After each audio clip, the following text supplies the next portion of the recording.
Yang ke-37 dari cabang iman adalah menjaga kemaluan dari hal-hal yang diharamkan bagi kemaluan, mima'asil farj.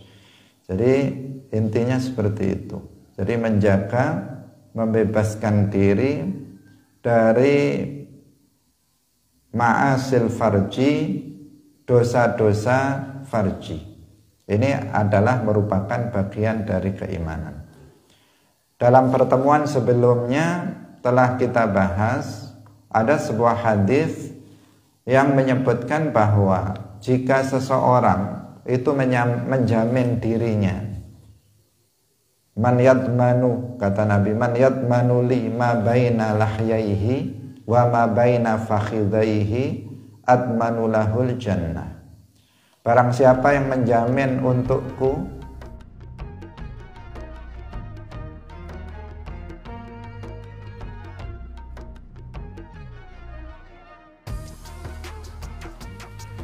Assalamualaikum warahmatullahi wabarakatuh.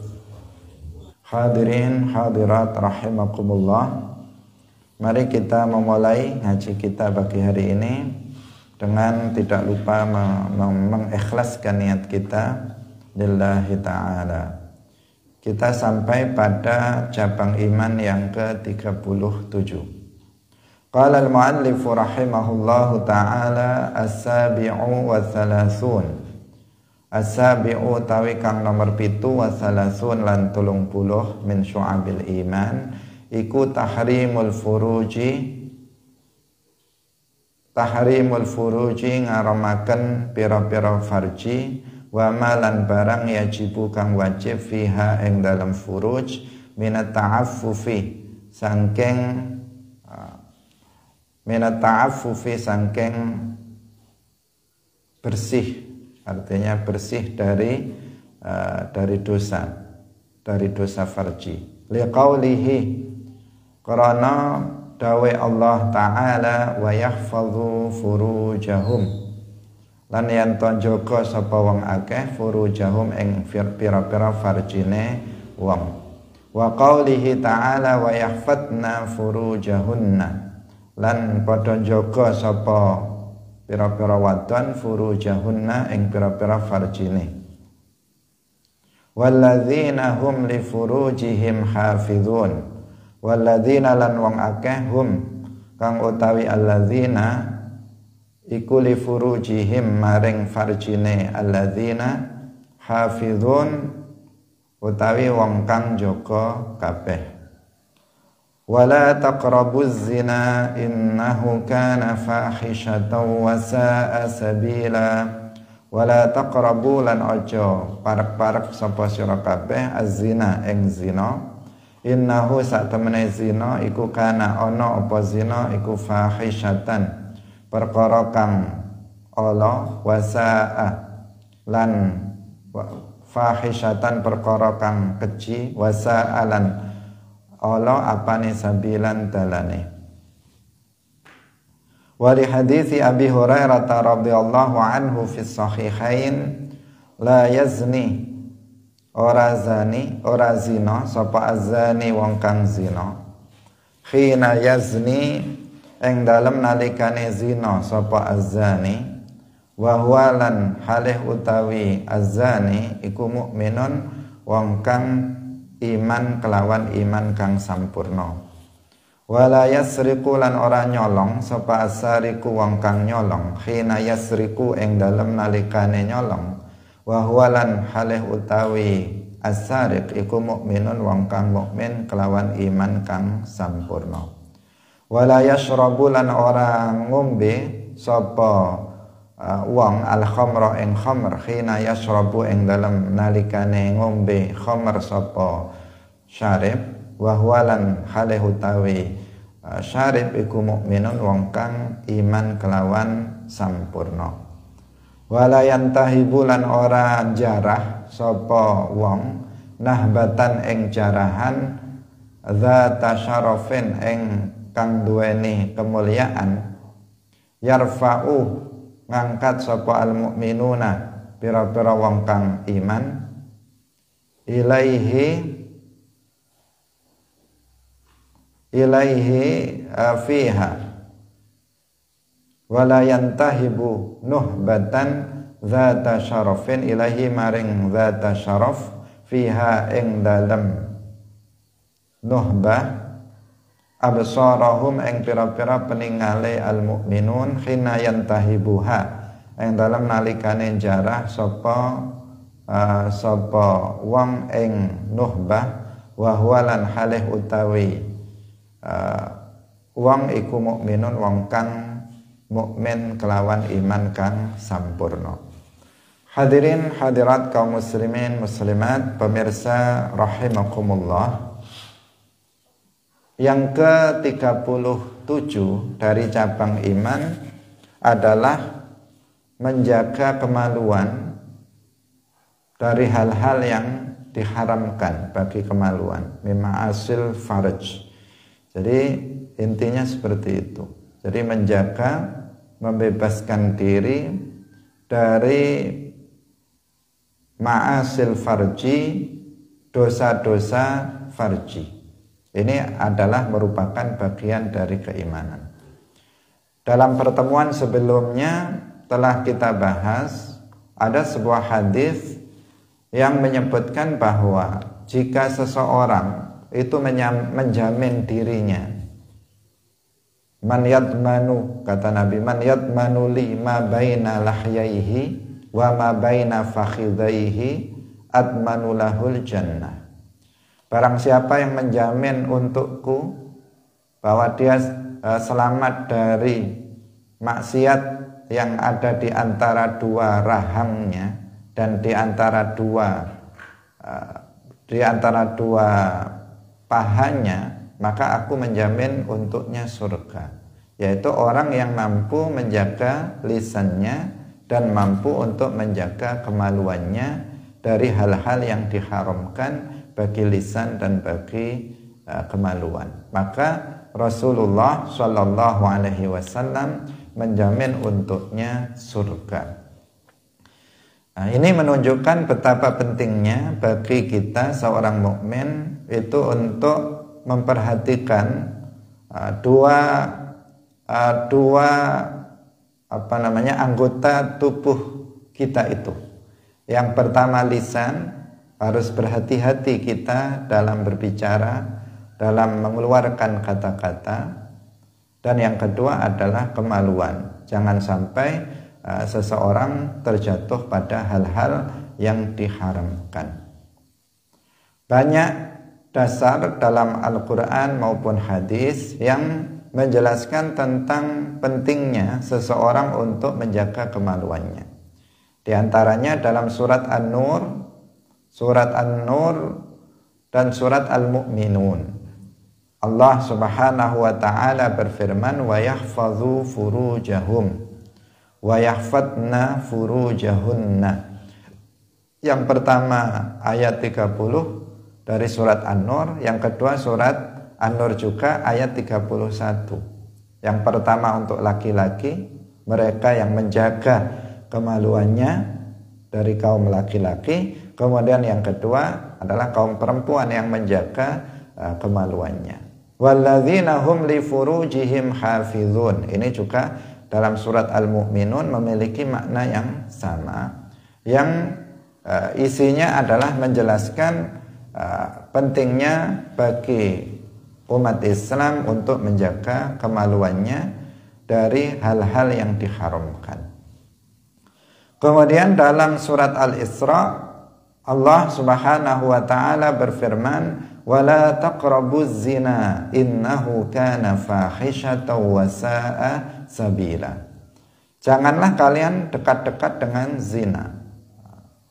Mendekati zina itu diharamkan, apalagi melakukan zina. Itu tergolong sebagai dosa besar. Berzina itu urutan besarnya dosa itu setelah membunuh seorang muslim tanpa hak. Kemarin telah kita jelaskan bahwa dosa terbesar yang tidak ada yang melebihinya Tidak ada yang lebih besar dari itu adalah kufur. Kemudian setelahnya adalah membunuh seorang muslim tanpa hak. Kemudian setelahnya adalah berzina. Sehingga dalam ayat ini ada larangan kepada kita agar kita tidak dekat-dekat dengan zina. Artinya tidak melakukan hal-hal yang bisa menghantarkan seseorang pada perbuatan zina, apalagi kemudian seseorang melakukan zina. Karena zina ini ada yang disebut dengan zina kemaluan, dan ini yang tergolong sebagai dosa besar. Kemudian ada zina anggota badan selainnya, ada zina mata, ada zina telinga, ada zina kaki, ada zina tangan, dan seterusnya. Artinya apa yang dimaksud dengan zina mata? Yaitu melihat yang bisa menghantarkan seseorang pada perbuatan zina. Zina tangan adalah zina yang ini bisa dengan perbuatan tangannya itu bisa menghantarkan seseorang pada perbuatan zina. Zina telinga adalah mendengarkan sesuatu yang bisa menghantarkan seseorang pada perbuatan zina. Ini juga harus dijauhi. Wala taqrabuz zina. Zina mata, misalnya melihat aurat orang lain, melihat aurat perempuan ajnabiyah misalnya, atau menonton film-film misalnya yang porno misalnya. Maka penglihatan ini, melihatnya dia terhadap aurat perempuan ajnabiyah atau melihat misalnya film-film porno dan sebagainya, ini adalah zina mata. Karena dengan melihat hal-hal yang seperti ini, seseorang nanti akan terdorong untuk melakukan perbuatan zina farji, zina kemaluan yang tergolong sebagai dosa besar. Zina telinga, yaitu mendengarkan sesuatu yang ini bisa, yang diharamkan, suara yang diharamkan yang bisa menghantarkan seseorang kepada zina kemaluan. Misalnya mendengarkan orang yang cerita tentang misalnya tentang cerita-cerita yang porno misalnya. Sehingga dengan dia mendengar itu tergugah syahwatnya yang kemudian seseorang bisa melakukan zina kemaluan. Atau zina lisan, yaitu seseorang berbicara tentang ucapan-ucapan yang porno misalnya, cerita-cerita tentang hal yang porno yang bisa menyebabkan seseorang itu syahwatnya bangkit sehingga dia nanti bisa terjerumus pada perbuatan zina kemaluan. Zina tangan, yaitu dengan menyentuh, misalnya menyentuh perempuan ajnabiyah. Menyentuhnya itu bisa menyebabkan seseorang akan terdorong juga untuk melakukan perbuatan zina kemaluan. Zina kaki, yaitu dengan melangkahkan kaki ke tempat-tempat perzinaan, ini juga tergolong sebagai perbuatan yang bisa mendekatkan seseorang pada perzinaan yang merupakan dosa besar. Nah, zina-zina anggota badan selain zina kemaluan ini diharamkan. Diharamkan oleh Allah Subhanahu wa ta'ala dan harus kita jauhi, wajib kita jauhi untuk menjaga diri kita. Selain itu juga sebuah kemaksiatan, juga untuk menjaga diri kita dari kemaksiatan besar, yaitu berupa perzinaan yang berupa zina kemaluan. Hadirin yang dirahmati oleh Allah Subhanahu wa ta'ala. Ini zina artinya para ulama menjelaskan, jadi ada banyak perbuatan-perbuatan yang tergolong sebagai ma'asil farji, maksiat kemaluan, Yang pertama yang paling berat dosanya adalah berzina. Zina artinya memasukkan hasyafah atau kepala zakar pada farji selain istri dan amatnya. Itu yang disebut dengan zina. Memasukkan hasyafah atau kepala zakar ke dalam farji selain istri dan amatnya. Kalau kepada istri dan amatnya jelas itu bukan zina karena itu dihalalkan. Kalau hanya sekedar seseorang misalnya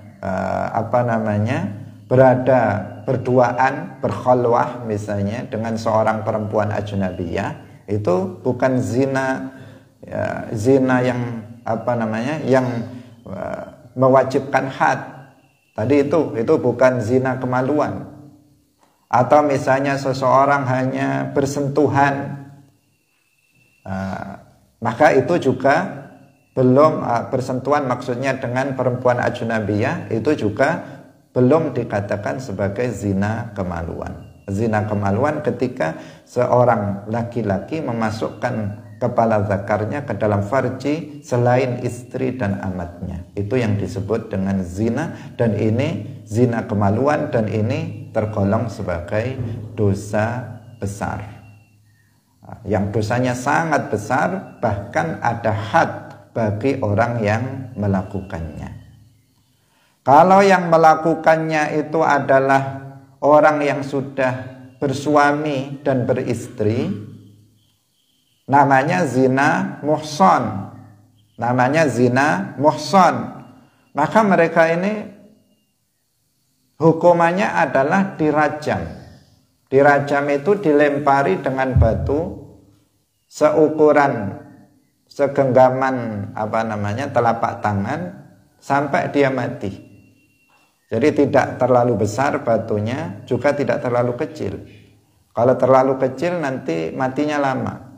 Kalau terlalu besar, terlalu cepat matinya. Sehingga dilempar dengan batu seukuran telapak tangan sampai orang itu mati. Baik yang laki-laki maupun perempuan itu sama-sama dirajam. Apabila zinanya adalah muhsan. Zina muhsan itu yang dilakukan oleh seorang laki-laki atau perempuan yang sudah pernah melakukan hubungan suami istri yang sah. Dia pernah menikah, pernah melakukan hubungan suami istri yang sah, kemudian dia berzina, baik dia sedang punya istri, punya suami, atau dia sudah nggak punya istri, nggak punya suami lagi, sudah janda atau duda misalnya, kemudian dia berzina, maka dia tergolong perbuatannya zina muhsan, pelakunya dirajam sampai dia mati. Kalau zinanya itu zina ghairu muhsan, dilakukan oleh orang yang belum pernah melakukan hubungan suami istri sah dalam pernikahan. Dia misalnya masih perjaka atau masih gadis, atau dia sudah nggak gadis lagi, tetapi dia sudah belum pernah melakukan hubungan suami istri yang sah dalam pernikahan, maka zina yang dilakukannya namanya zina ghairu muhsan. Yang melakukannya hukumannya atau hadnya itu adalah dilempar dengan batu sampai 100 kali. Setelah itu nggak sampai mati, 100 kali.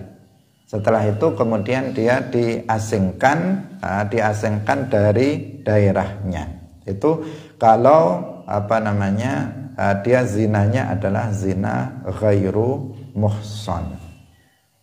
Kalau dia merdeka itu 100 kali, kalau dia budak maka 50 kali. Diasingkannya kalau dia itu merdeka maka 1 tahun, jika dia itu tidak merdeka atau budak maka separuhnya.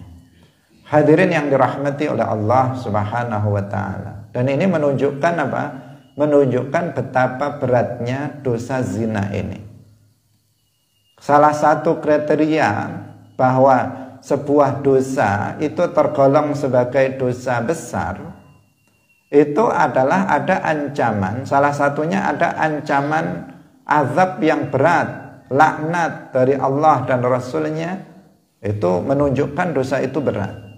Yang kedua di antara tandanya bahwa dosa itu ada hadnya, pelakunya itu kena had, maka itu juga menunjukkan bahwa dosa tersebut tergolong sebagai dosa besar. Dan berzina itu ada hadnya. Dan ini apa artinya? Dan ini menunjukkan bahwa dosa zina itu tergolong sebagai dosa besar. Hadirin yang dirahmati oleh Allah Subhanahu wa ta'ala. Maka seseorang harus berhati-hati dalam hal ini, dan salah satu untuk menghindarinya adalah dengan menjaga seluruh anggota badan kita dari melakukan muqaddimah zina, dari melakukan atau dari zina-zina anggota badan selain kemaluan. Harus menjaga matanya dari zina mata, harus menjaga telinganya dari zina telinga, harus menjaga lisannya dari zina lisan, harus menjaga tangan dan kakinya dari zina tangan dan zina kaki. Kalau itu dihindari, maka seseorang itu bisa terhindar dari zina kemaluan yang merupakan dosa besar. Kalau kita melihat hari ini banyak sekali perzinaan terjadi, bahkan terjadi pemerkosaan dan seterusnya, itu setelah ditelisik selalu diakibatkan oleh hal yang sebelumnya, karena mereka melakukan zina anggota badan sebelumnya. Mungkin karena dia suka nonton film porno, akhirnya dia terjerembab dalam zina kemaluan. Karena dia sering membaca buku-buku porno sehingga dia terjerumus dalam kemaksiatan. Karena dia sering menyentuh misalnya perempuan ajnabiyah yang tidak halal baginya, dia suka berkhulwah misalnya dengan perempuan ajnabiyah yang bukan mahramnya. Ini yang kemudian mengakibatkan seseorang terjerumus dalam dosa besar, yaitu zina kemaluan. Sehingga seseorang harus menjaga itu. Wala taqrabuz zina, janganlah kalian dekat-dekat dengan perbuatan zina. Hadirin yang dirahmati oleh Allah Subhanahu wa ta'ala. Dan dalam hadis itu disebutkan bahwa seseorang yang berzina itu ketika dia melakukan zina maka imannya tidak sempurna. Nah, ini hadis ini juga tergolong sebagai hadis mutasyabihat yang harus diwaspadai pemahamannya, jangan sampai keliru. Kalau dipahami secara harfiah, maka orang akan mengkafirkan orang yang berzina, akan mengkafirkan orang yang mencuri, akan mengkafirkan orang yang menjarah. Kenapa? Karena secara zahir, makna zahir, terjemahan dari zahir dari hadis ini dikatakan la yazni zani khina yazni wa huwa mu'min. Orang yang berzina itu tidak zina, seorang yang berzina itu tidak zina ketika zina, atau tidaklah seseorang itu berzina ketika dia berzina itu dalam keadaan mukmin. Secara zahir orang yang berzina maka dia kafir karena dia tidak mukmin ketika dia berzina. Nah, padahal kemarin sudah kita katakan dalam dasar atau prinsip akidah ahli sunnah wal jamaah, seseorang muslim itu tidak menjadi kafir dengan sebab perbuatan dosa yang dilakukannya, kecuali apabila dia menghalalkan perbuatan dosa tersebut. Nah, maka makna dari hadis ini la yazni zani hina yazni wa huwa mu'min wa la yasriqu sariqu hina yasriqu wa huwa mu'min wa la yashrabul khamra hina yashrabu wa huwa mu'min, dan seterusnya. Artinya mu'minun wa huwa mu'minun kamilun. Bahwa seseorang yang ketika dia berzina, maka dia tidak beriman dengan iman yang sempurna. Ketika seseorang itu mencuri, maka dia bukan seorang mukmin yang sempurna imannya. Seseorang yang minum khamr, maka dia bukan seorang mukmin yang sempurna imannya. Karena dia orang yang fasik ketika melakukan dosa-dosa besar tersebut. Hadirin yang dirahmati oleh Allah Subhanahu wa ta'ala. Sebagian ulama mengatakan bahwa makna hadis tersebut menjelaskan bahwa seorang muslim jika melakukan perbuatan-perbuatan dosa ini, maka cahaya iman itu hilang. Yang ada itu tinggal aslul iman, dasar keimanannya ada, tetapi cahaya keimanannya itu tidak ada. Kemudian setelah seseorang meninggalkan perbuatan itu, maka cahaya keimanannya kembali lagi seperti semula. Ini pemaknaan hadis ini menurut sebagian ulama. Hadirin yang dirahmati oleh Allah Subhanahu wa ta'ala. Ini juga, hadis ini juga memperkuat betapa perbuatan zina ini adalah perbuatan yang sangat berbahaya, dosa besar yang ancamannya sangat berat nanti di akhirat. Apalagi pada masa sekarang ketika had itu tidak ditegakkan. Karena had ini hanya bisa ditegakkan oleh pemerintah. Oleh pemerintah yang menegakkan hukum Islam. Padahal had ini adalah salah satu mekanisme seseorang yang melakukan zina untuk bisa terhapus dosanya. Seperti pada masa Rasulullah Shallallahu Alaihi Wasallam, ada seorang perempuan yang dia telah melakukan zina. Dengan sebab zinanya itu dia hamil. Kemudian padahal dia sudah pernah melakukan hubungan suami istri yang sah. Artinya dia melakukan zina muhsan. Karena dia takut dan ingin membersihkan dosanya tersebut, dia bertaubat datang kepada Rasulullah Shallallahu Alaihi Wasallam meminta untuk dirajam. Nah, dia mengaku sendiri, kemudian meminta untuk dirajam oleh Rasulullah Shallallahu Alaihi Wasallam. Karena Rasulullah melihat bahwa perempuan ini sedang dalam keadaan hamil, maka Rasulullah kemudian mengatakan, kamu pulanglah dulu. Nanti kalau sudah kamu melahirkan, kamu datang lagi. Akhirnya dia pulang, kemudian setelah melahirkan dia datang lagi untuk meminta agar ditegakkan had, dirajam kepadanya, sehingga nanti di akhirat dia bisa terbebas dari dosa zina. Kemudian Rasulullah melihat dia masih membawa bayi yang harus disusuinya, sehingga Rasulullah mengatakan, kamu pulang lagi, susui anak kamu selama 2 tahun. Nah, setelah disusui selesai 2 tahun, kemudian perempuan itu balik lagi. Kemudian baru ditegakkan had kepada dia dirajam. Nah, ketika ada pemerintah yang menegakkan hukuman had kepada pelaku zina, maka di sini seseorang bisa menghapuskan dosanya, sehingga ancaman azab yang berat nanti di akhirat itu bisa terbebas darinya. Tetapi pada masa sekarang tidak ada pemerintah yang menegakkan hukuman had zina, sehingga kalau ada seseorang berzina, maka bagaimana dia menghapuskan dosanya dengan ancaman azab yang berat nanti di akhirat? Nggak ada, selain dia harus bertaubat dengan sungguh-sungguh sambil berharap semoga Allah Subhanahu wa ta'ala mengampuni dosa-dosanya.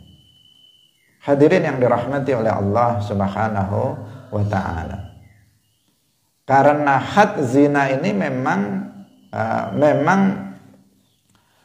sebagai pelebur dari dosa seseorang. Al-hudud kafarat.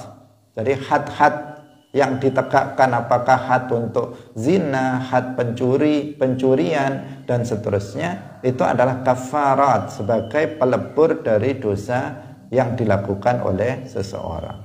Jika itu tidak terjadi, tidak dilakukan, maka berarti nggak ada pelebur dosa bagi seseorang yang melakukan dosa-dosa tersebut. Nah, yang berhak untuk menegakkan had ini adalah hanya pemerintah, hakim, khalifah, sultan, itu yang berhak untuk menegakkan had ini. Bukan sembarang orang, juga bukan sebuah organisasi tertentu. Karena beberapa tahun yang lalu ada sebuah organisasi radikal ekstrim yang kemudian menegakkan had rajam untuk anak buahnya yang melakukan zina. Ini sesuatu yang melanggar ketentuan syariat Islam. Hadirin yang dirahmati oleh Allah Subhanahu wa ta'ala. Nah, pemerintah atau hakim dalam menetapkan had zina ini, itu dasarnya adalah pertama pengakuan dari si pelaku tersebut, seperti yang tadi kita ceritakan pada masa Rasulullah Shallallahu Alaihi Wasallam. Perempuan itu datang, kemudian dia memang dengan lisannya mengaku sendiri bahwa dia telah melakukan zina. Maka atas dasar iktiraf, pengakuan pelaku, ditegakkan had. Yang kedua, yaitu berdasarkan persaksian 4 orang saksi laki-laki yang adil, yang melihat secara nyata, gamblang, tanpa ada tanpa ada kesamaran sama sekali, bahwa dia telah melihat dengan mata kepalanya, yaitu masuknya kepala zakar ke dalam farji seorang perempuan ajnabiyah. Nah, 4-4-nya melihatnya secara langsung, kemudian 4-4-nya bersaksi tentang perzinaan yang dilakukan oleh seseorang, baru kemudian hakim atau pemerintah menegakkan had untuk orang tersebut. Jika yang melihat hanya 2 orang, atau yang melihat hanya 1 orang, 3 orang, maka tidak cukup. Atau yang melihat itu misalnya perempuan bukan laki-laki, juga tidak cukup. Atau misalnya yang melihat itu dia hanya melihat bahwa ada 2 orang perempuan dan laki-laki ada dalam 1 kamar, melihat gitu saja, maka itu juga tidak bisa ditegakkan had untuknya. Karena belum tentu laki-laki dan perempuan ada dalam 1 kamar kemudian pasti keduanya melakukan zina. Meskipun kemungkinan besar begitu, tetapi belum tentu. Belum tentu juga keduanya, misalnya jika tidur dalam 1 selimut kemudian keduanya telah melakukan zina, belum tentu. Bisa jadi akan, tetapi belum. Akan berzina sudah ketahuan duluan misalnya, sehingga belum melakukan perzinaan. Nah, ini berarti apa? Berarti tidak bisa ditegakkan had zina kepadanya. Nah, sehingga ini untuk berhati-hati dalam Islam. Nggak boleh juga seseorang itu melakukan tuduhan zina terhadap orang lain. Bahkan orang yang menuduh zina orang lain itu juga hukumannya juga ada. Hukumannya sangat berat juga. Hadirin yang dirahmati oleh Allah Subhanahu wa ta'ala. Ini salah satu dari dosa kemaluan yang seseorang harus menjaga diri darinya, yaitu perbuatan zina kemaluan. Kemudian ada lagi yang harus dijaga oleh kita umat Islam terkait dengan kemaluan ini adalah liwat. Liwat ini adalah memasukkan kepala zakar, hasyafah, ke dalam dubur selain istri atau amatnya. Nah, jadi kalau tadi zina itu kubul, kalau ini liwat itu adalah dubur. Ini yang disebut dengan liwat. Nah, kalau kepada istrinya atau amatnya itu tidak disebut liwat, meskipun hukumnya itu juga haram. Kalau seorang laki-laki misalnya melakukan hubungan dengan istrinya tetapi melalui duburnya, maka ini hukumnya juga haram, termasuk juga dosa besar, tetapi bukan disebut liwat dan tidak ada hadnya. Berbeda apabila itu dilakukan kepada selain istrinya, pada duburnya, maka itu liwat dan pelakunya itu juga kena had. Hadnya sama dengan had zina.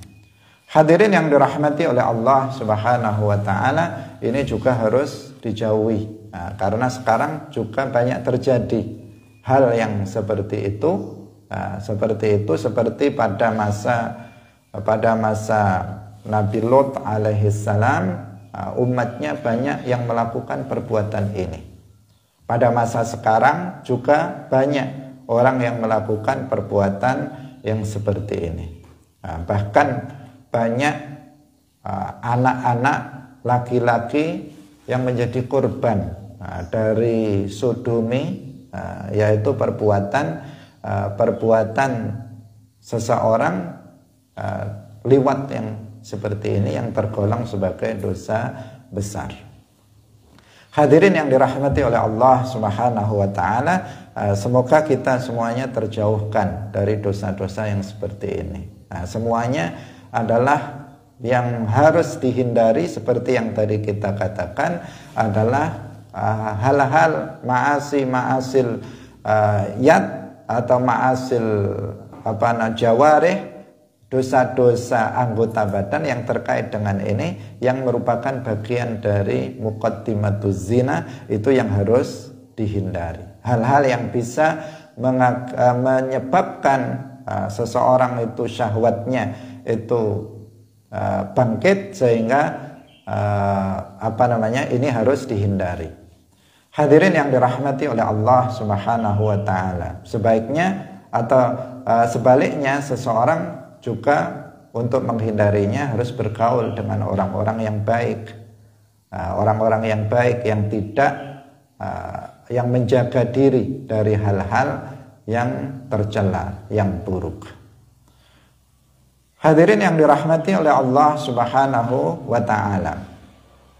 Kemudian termasuk yang harus dijaga dari kemaluan ini adalah ityanul bahaim, yaitu melakukan hubungan dengan binatang. Ini juga ada, mungkin kita jarang untuk melihatnya, tetapi kalau di barat banyak yang dengan anjing misalnya melakukan hubungan dengan binatang-binatang peliharaannya, dengan sapi, dengan yang lainnya. Nah, ini adalah haram, meskipun itu miliknya, meskipun kambingnya sendiri, meskipun sapinya sendiri, meskipun anjingnya sendiri, itu termasuk sesuatu yang diharamkan. Kemudian lagi seseorang harus menjaga diri dari istimna. Nah, istimna itu onani atau apa istilahnya itu? Masturbasi atau onani, yaitu mengeluarkan mani dengan tangan selain istri atau amatnya. Ini namanya istimna. Dia berusaha mengeluarkan mani dengan tangannya sendiri atau tangan orang lain yang bukan istrinya, bukan amatnya.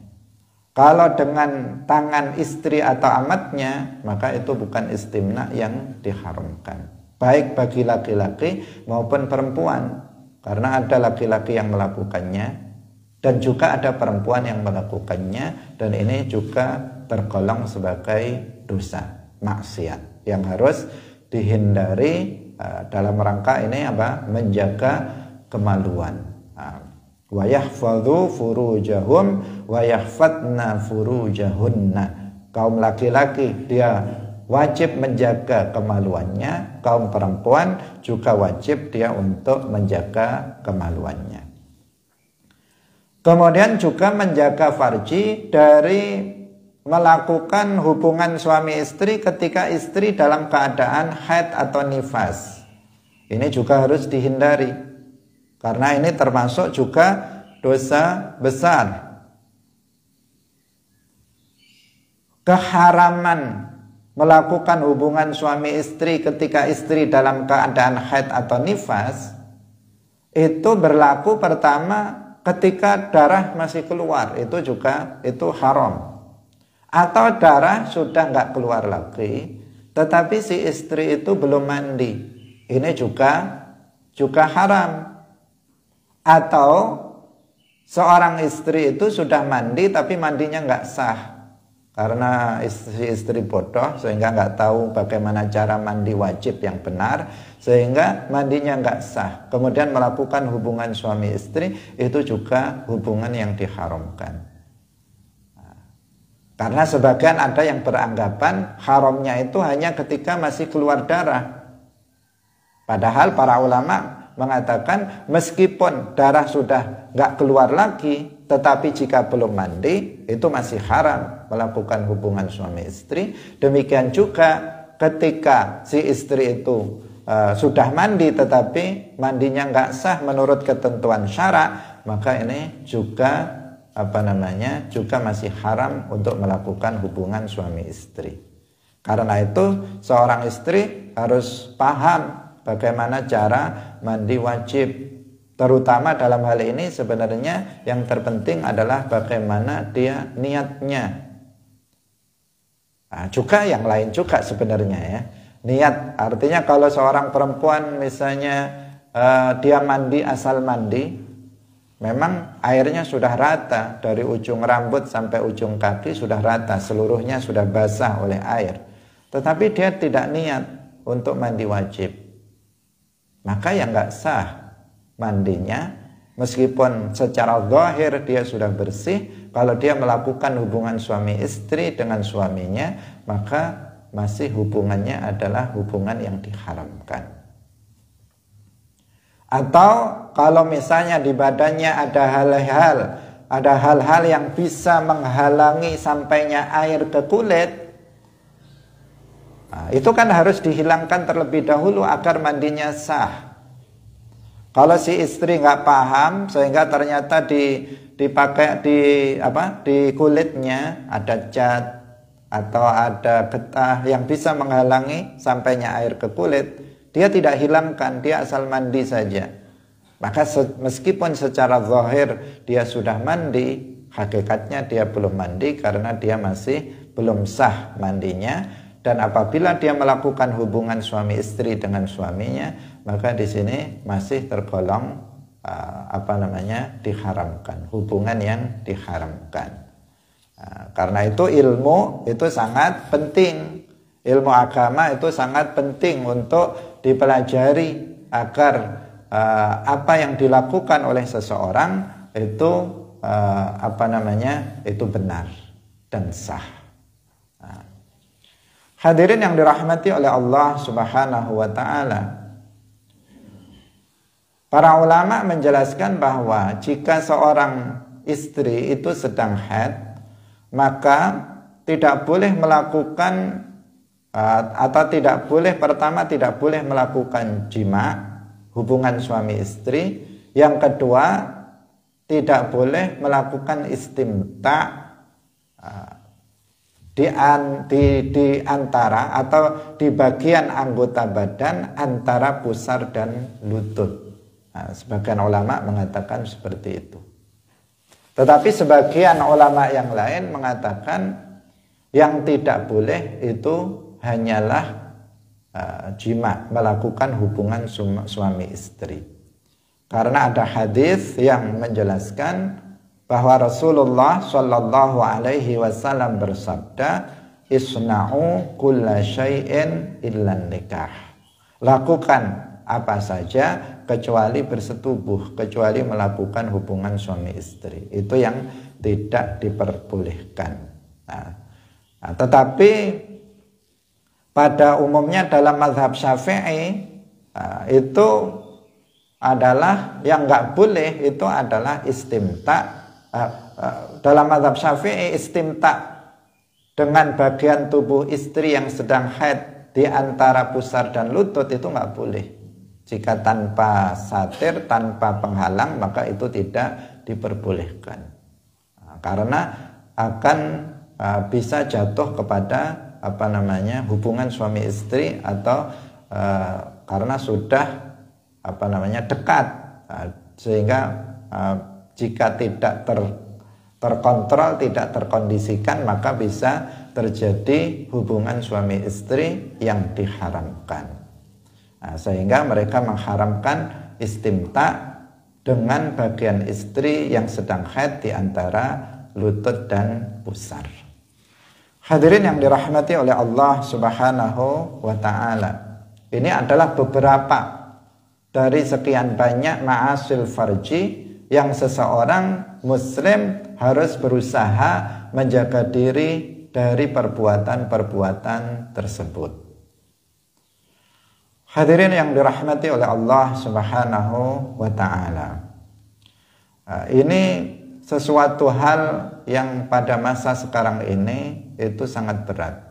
Banyak sekali orang yang terjatuh kepada perbuatan zina, baik zina anggota badan maupun zina kemaluan yang tergolong sebagai dosa besar. Salah satunya adalah dampak dari media sosial. Karena media sosial ini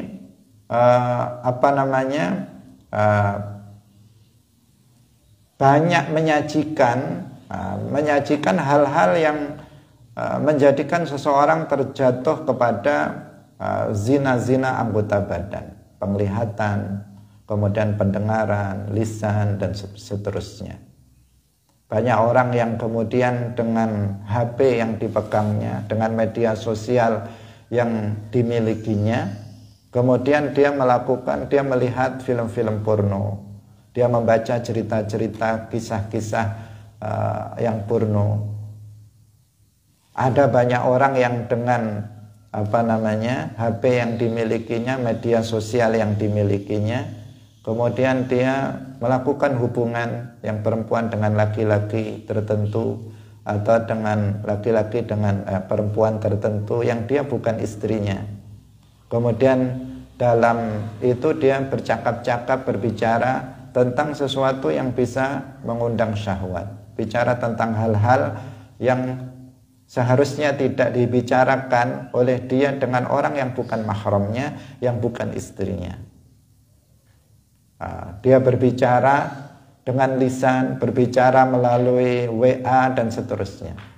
Sehingga banyak sekarang rumah tangga yang hancur, yang berujung dengan perceraian akibat dari media sosial. Akibat dari media sosial. Istrinya atau suaminya sibuk dengan media sosial, kemudian melakukan hubungan-hubungan tertentu dengan laki-laki lain atau dengan perempuan lain yang bukan istrinya atau bukan suaminya. Akhirnya kemudian rumah tangganya hancur, kemudian dia pun terkadang bahkan melakukan perzinaan, bukan hanya zina mata atau zina telinga, zina lisan, tetapi bahkan sampai kepada perzinaan farji, yang ini merupakan dosa yang sangat besar. Hadirin yang dirahmati oleh Allah Subhanahu wa ta'ala, karena itu hendaknya kita itu bisa bijak dalam menggunakan media sosial. Manfaatkan media sosial itu untuk kepentingan-kepentingan yang positif, untuk belajar ilmu agama, tetapi harus jelas juga belajar ilmu agama kepada orang yang ahli ilmu, yang thiqah, yang terpercaya, yang bersanad. Karena di sekarang ini banyak para ulama, banyak para ustadz yang mereka mereka ngaji melalui media sosial, dan itu kita manfaatkan dengan sebaik-baiknya. Melalui media sosial, hal-hal yang positif seperti itu. Atau kita gunakan media sosial untuk menyebarkan kebaikan, untuk menyebarkan nasihat, untuk menyebarkan pelajaran-pelajaran agama, untuk menyebarkan akidah ahli sunnah wal jamaah. Maka itu akan menghasilkan pahala untuk kita jika kita niatkan ikhlas lillahi ta'ala. Jangan sebaliknya, media sosial hanya untuk melihat sesuatu yang tidak bermanfaat atau bahkan membahayakan.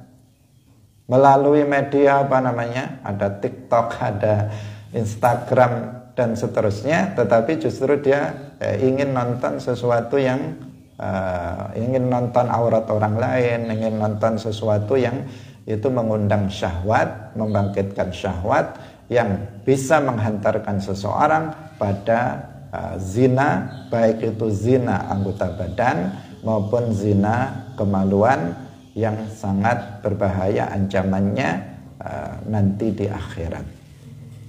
Hadirin yang dirahmati oleh Allah Subhanahu wa taala, sampai di sini pengajian kita pada pagi hari ini.